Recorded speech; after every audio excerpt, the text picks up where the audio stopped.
Item number 7, you don't read or journal. And this is probably at the core of almost all people who are not, it's probably at the core of most people who are not doing much in life, not accomplishing much in life. They don't read. Reading is very inextricably intertwined with intelligence. And reading is also almost like a muscle. The more you do it, the better you become at actually reading. All right. And journaling.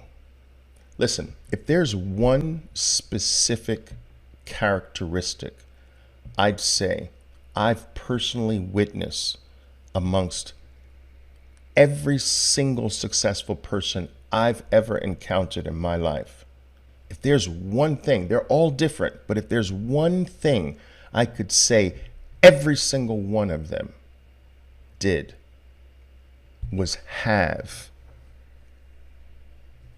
a journal or a to-do list. I'm going to put those together, a journal or a to-do list.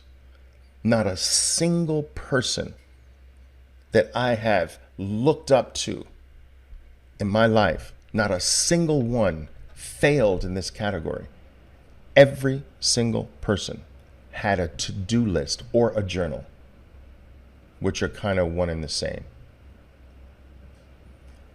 And I'm fortunate enough to have caught this very early in my life. I've been journaling since the age of 12 years old. Every single day of my life, I journal. And what are some of the things that I journal? If I come across an error or a mistake, I write it down. Something that I need to correct, something I need to eliminate, something I need to improve on, I write it down. There's something magical in the transfer of something from the mind to a physical piece of paper, or today, your cell phone. It doesn't matter. Something happens in that transfer. Something mystical happens when you move something from the ethereal part of your mind and give it a physical reality.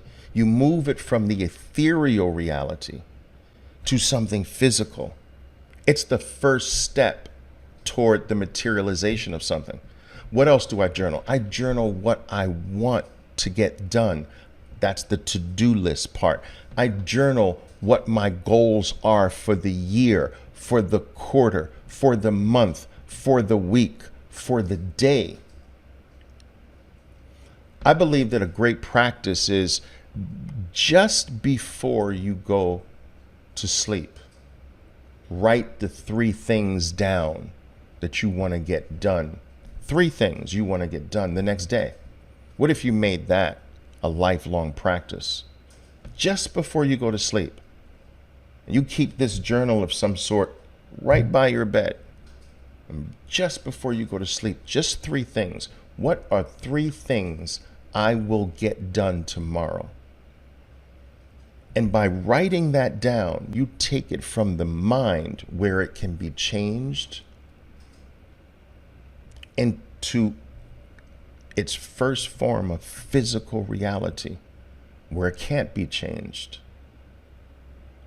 And this is a characteristic that I have never seen. I've never run into anyone that I've respected that had huge success that did not do that, that did not write stuff down. And they're all readers, all of them. You will never, ever come in contact with someone who's accomplished something really big in life who's not a reader. Never, never.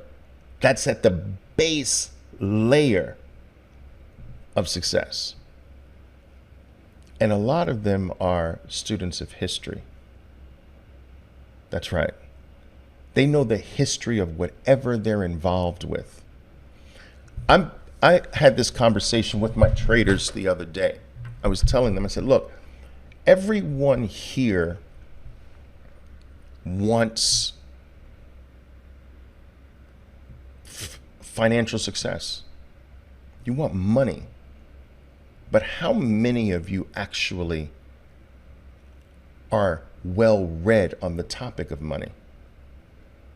How many of you have studied money?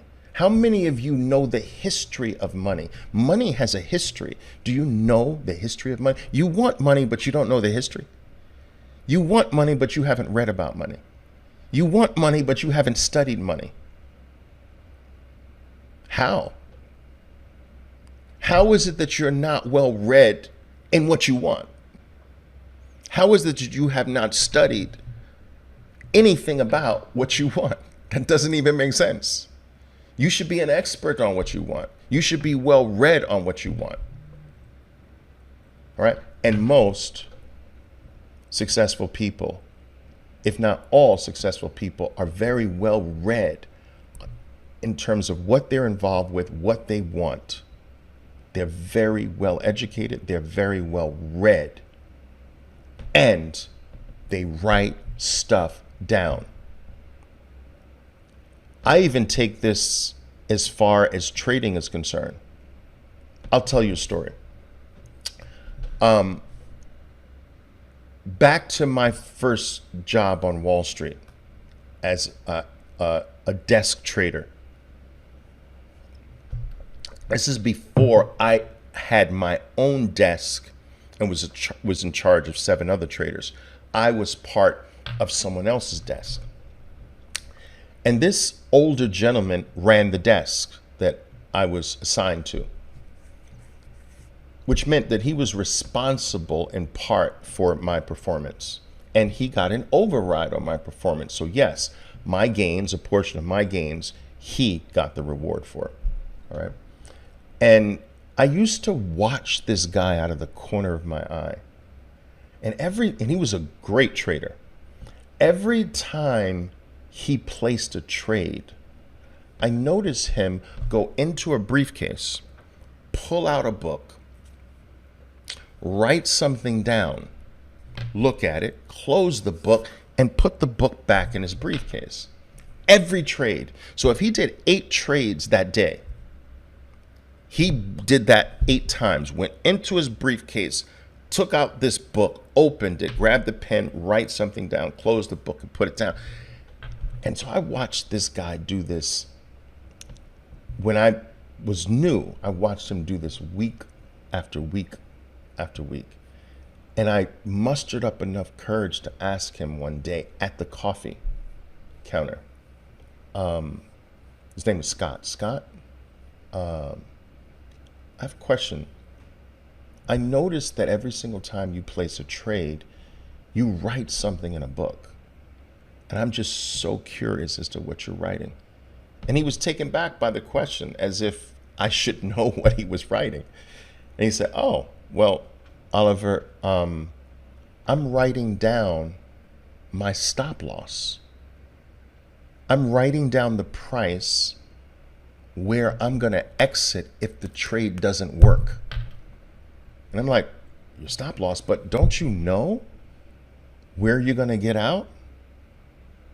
Don't you know? He says, well, yeah, I know. And I said, well, why do you write it down if you already know you're going to get out at that price? He said, well, Oliver, look, when I have my stop loss here, I can easily change that. But when I write it down, it stares back at me as if it almost dares me to defy it. See, for me, Oliver, when I write it down, it becomes real. If I keep it here, it's not as real. So this is part of my process of being disciplined. Every time I write it down, I never violate it. I never forgot that lesson. From that day onward, I began writing every single thing down regarding my trading. I went as far as writing down my entries, writing down my stop, writing down my target, writing down where I'm going to add, under what circumstances I'm going to add, under what circumstances I'm going to raise my stop from the initial point to a new point. And I began to journal every single one of my trades. I took it further than Scott. I didn't just write down my stop. I wrote down everything. And I became a prolific journaler of my trades. And now that's taking the whole write things down in the trading part of your life. But generally, writing things down is something that I've never not seen a successful person do. They always have a to-do list on them. They always have a goal list on them. They always know what they're going to be working on today. Most poor people, they allow every day to blend into the next day. So really, in a sense, they live a perpetual Monday. Tuesday is nothing more than another Monday. Wednesday is nothing more than another Monday repeating itself. They just wake up in the morning and just hope that today is somehow different than yesterday without any effort, any change, nothing. They have nothing written down. They have nothing specific that they're going to put their energy into accomplishing today. They're just going to let life happen and hope that that's going to create change for themselves. All right? Read and write stuff down. All right? And if you don't know what to write down, start where I would say start with my suggestion right before going to bed. Write down 3 things that you will get accomplished the very next day. It will give purpose to your life the next day. It will help you channel all of your energy and effort in a pointed, powerful way instead of just being all over the place. You'll be less movable, more disciplined. Why? Because these 3 things will direct your life. And so anything that comes up that's not helping you accomplish these 3 things, you don't allow it to enter your life. And that's becoming disciplined. That's becoming pointed. And that's the type of focus and activity that's required, in my opinion, to get stuff done in life.